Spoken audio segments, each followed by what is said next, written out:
Welcome back, MTG Joe here. Today we are going to be looking at the best decks weekly meta breakdown for standard best of 3. As always, we get the data from tMTG, companion tool that runs alongside Arena's client, aggregates user win rates, gives a whole bunch of cool stats.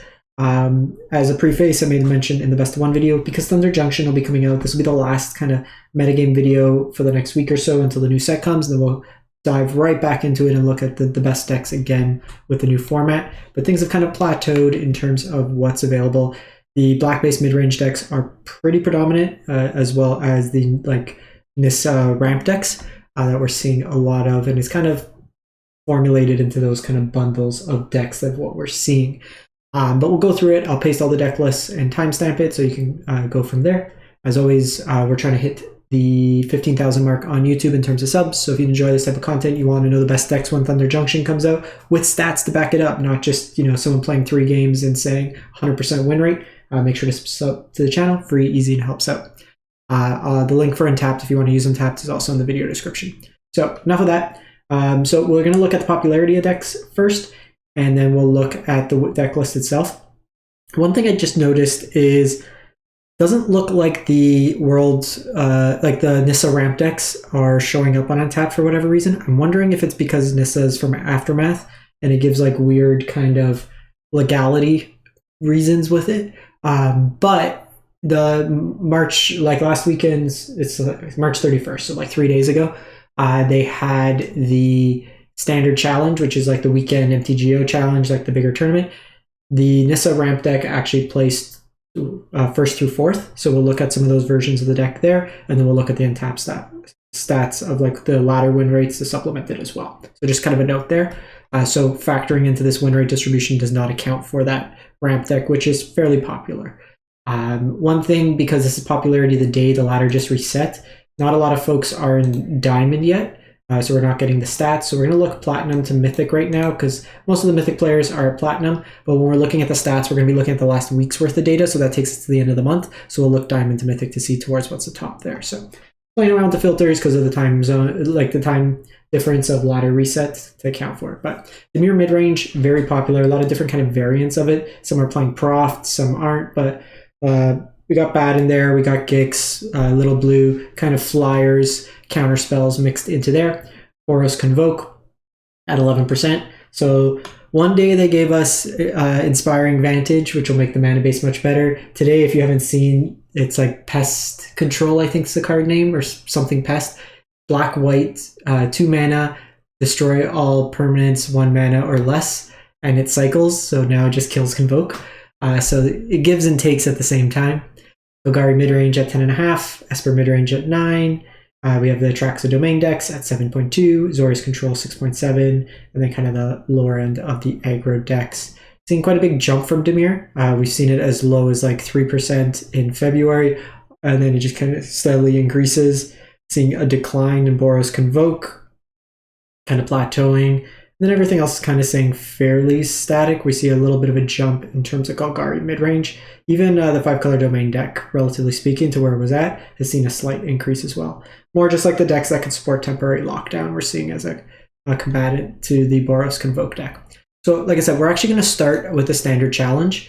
And we had top 4 with the ramp deck. So the core of the deck is generally Aftermath Analyst, as well as Nissa Resurgent Animist. So what you're trying to do is self-mill yourself, put cards into your graveyard, and then with these kind of fetch lands come into play, they sack themselves, they go get you a land. These kind of fill your graveyard, so then you get extra ramp with the Aftermath Analyst. They also give 2 instances of triggering Nissa, so you get 2 mana off it, as well as create 2 mana. The 2 lands also trigger the Search and Elf, which will find you Aftermath Analyst or other copy of Nissa. This version here is also on Philagi as a self-mill effect, as well as Kellen for extra lands. Some will be on that, some aren't. Basically, the core of the deck, you're using like Virtue of Strength to eventually put into play to triple your mana. This also lets you rebuy stuff. You'll sometimes see Vampire Vengeance or the 3 mana kind of loot or deal 2 to each creature. Memory Deluge for card advantage, but basically what you're trying to do is just World Soul Gorge your opponent to death, just a big fireball, and kill them that way there. These lands also incidentally gain you a bunch of life, which is helpful against some more aggressive decks. Various kind of sideboard options here. Titania for like aggressive decks. Turn the Earth helps you protect against Jace Mill because you can put stuff back into your graveyard. And then just kind of rebuy stuff with Shigeki. See this version here is got a Spelunking, as well Splendid Reclamation in here, and Galvanic Iteration. So there's a couple different variants. I've seen 6-mana Chandra in some of these lists as well. This one here, Shigeki Colossal Sky Turtle, as well as a Spelunking. So there's a couple different variations. I'll link it if you can kind of take a look, see which ones you're most interested in. But kind of the core is there in terms of what they're playing in terms of the main board itself. 5th place, there we go to like Convoke and stuff like that. But pretty strong showing, all things considered. 64 players, top 4 all being the same deck. We then go to down in Mythic rank, March 26th through April 2nd. We had 21,000 best of 3 matches played, and the highest win rate deck is actually Azorius Mentor, deck that kind of has been floating around but hasn't put up huge stats, but 70.7%, 71%, 41 matches. This deck here is looking to self-mill yourself or like draw a discard, so the other Roly Gaze can put stuff in your graveyard, Shard of Course can loot, Picklock Prankster can loot, and then what you're trying to do is either use Helping Hand over here or Rakiko Mission to bring back Haughty Jin or Monastery Mentor. You also have like the Surveil lands if you high roll and kind of flip it over. From there you're just playing like cantrips, protection spells, some counters mixed into there. To kind of get a really large army or a really big beater. So this deck's kind of cool because you can go either really wide or really tall with the Haughty Jin. Sideboard has a variety of counter spells where appropriate. Sunset Revelry for the aggressive decks. Valor Stance for removal or protection. Knockout Blow for mono red against the aggressive decks.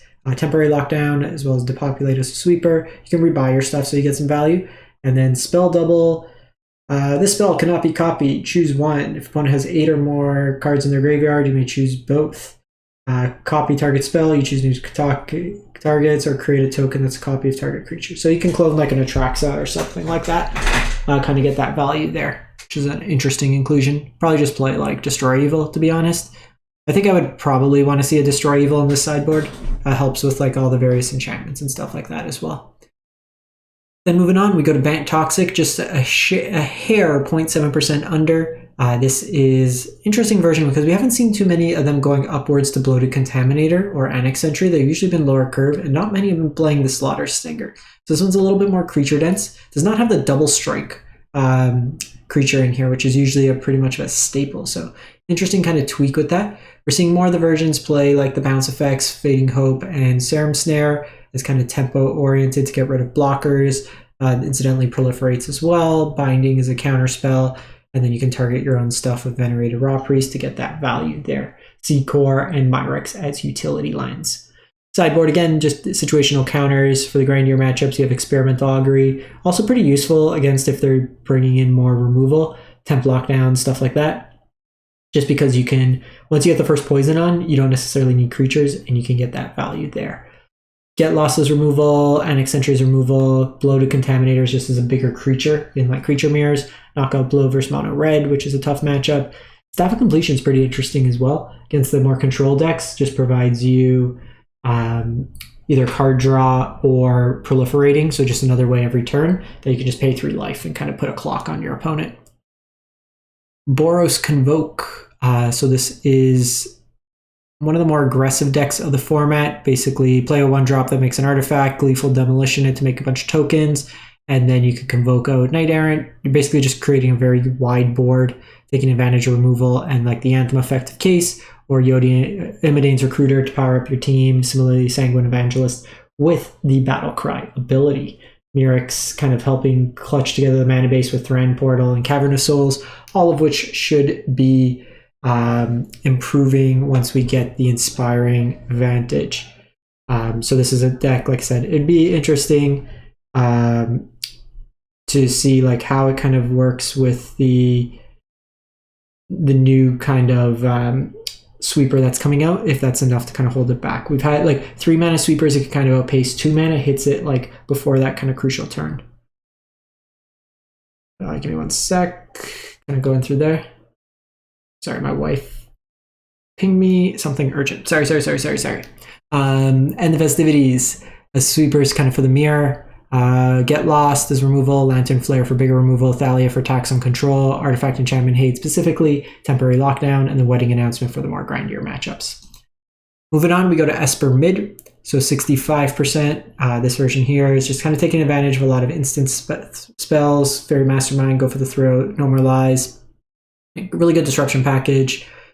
Deep Cavern Bat hitting your opponent's hand, gets bigger with like Rafine, gains you life, similar with Denic, so helps you in those more aggressive matchups. Virtue of Loyalty can also be flashed in instant speed and then gives you some late game offense defense. You got Big Bat to pair up with Little Bat, Gig's Command as a sweeper, and then Wandering Emperor and Wedding Announcement. Some good utility lines in here, and then just taking advantage. So this one's not like the Legends version that we've seen, where they'll play like a variety of channel lines, like 2 to 3 of each. It's just kind of using them for utility. Hand Hate, various removal options, grind value, just kind of different, artifact enchantment hates against like Leyline Binding, aggressive decks, activated abilities, or triggered abilities, and then Alcazats for the more aggressive matchups. And then we move on to Domain. So only real kind of tech with this is some of the lists have been trying out at 65%. Imidane's Recruiter as a one-of. This allows you, once you get to 9 mana, to kind of set up a turn where you can Herd Migration and give haste at the same turn to kind of alpha strike your opponent out of nowhere. Otherwise, you're just ramping into Atraxa, leveraging Sunfall, Archangel as big kind of mana sinks. Artifact Enchantment Hate, Enchantment Big Thing Hate, counter spells, Conceal Flanker as a way to hit graveyards or gain you some life, or just be a flash creature is an interesting inclusion here. Temporary Lockdown. That's actually not too bad against the mana, like the lands deck, because you can eat away at their graveyard to kind of exile the lands in their graveyard, because that deck ramps a lot harder than this one. Lockdown for the aggressive decks, Wandering Emperor for kind of the more kind of mid-rangey battles where you anticipate a bit more counters out of your opponent. Then go to Dimir Midrange, 65, just a shade under 65%. Like I said, some versions are playing Proft. There's a couple different versions to build. This is kind of the base shell.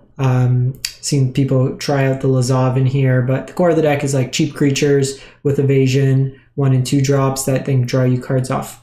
Gix, you have disruption with like Cut Down, Bitter Triumph, Make Disappear. Creature can also draw you cards, Urtai can flash in. So you have like flash elements, which is nice, and then like good effective black-blue cards to kind of supplement it. A lot of good utility lands as well. Various removal, counter spells, sweepers, planeswalkers, like Tishana's in here, Gix. So just a lot of strong cards to supplement your various matchups when you need to be more controlling or more aggressive and disruptive with like counter spells against the bigger decks. Then go to 4-color Reanimators, the Reenact Crime deck. So this deck here, kind of amazing. I've opened like 200 packs, maybe like 150, 200 packs of this set. Still haven't opened a Conspiracy Unraveler. One of the cool things with Untapped tells you, like, if I want to build this deck, I need 3 rares, 3 mythics, and I'm short a good chunk. Or I just don't want to spend with the new set. But this deck is basically throwing cards, looting into your graveyard. Ideally loot an Atraxa, Breach the Multiverse, or Conspiracy Unraveler. You reenact the crime and then you get to cast it for free. If you have enough in your graveyard, you can basically keep looping Breach the Multiverses to mill out your opponent, and they die on their upkeep. Otherwise, just beat them with Atraxa. Again, we're seeing this blue-black kind of effects, just sweepers, hand disruption. This one shifts to a little bit more of a mid-range plan, so if your opponent's bringing in Graveyard Hate, you can attack them just as a more fair game plan as well. And then lastly, Golgari Midrange, and a surprise, bats and cut downs and go for the throats. A little bit more of a fair one, Mosswood Dread Knight in here to kind of grind some value. Sentinel of the Nameless City, just as a offense, defense kind of blocker that gets you some card advantage. Only a single copy of Glissa, but an effective threat. Tranquil Foe back in here, can eat away at the graveyards, just a utility spell. Gix Command is sweepers, and kind of your top end threats. Full Restless Cottage package in here as well. Again, just various removal, hand hates, Sorin is grind value, along with Liliana for the more controlling matchups.